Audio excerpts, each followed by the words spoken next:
దేవునికి ఒక phone number ఉంది.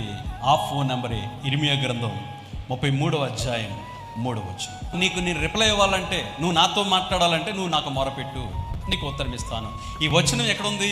ఇర్మియా 33:3 ఉంది. కాబట్టి మీకు అర్థం కావడానికి తిరిగి మళ్ళీ ఇంటికి వెళ్ళిన తర్వాత సెల్ ఫోన్లో కొట్టారు కనుక మళ్ళీ సెల్ ఫోన్లో 3 నొక్కి హలో హలో అన్నారు. నువ్వు మోకరించంతే, మోకరించి దేవునికి మొర పెడితే నువ్వు హలో అంటే ఆయన హలో అంటాడు. నువ్వు ప్రార్థిస్తే దానికి రిప్లై ఇస్తాడు, దానికి జవాబిస్తాడు. కాబట్టి మనం దేవునికి ప్రార్థన చేసేవారుగా ఉండాలి.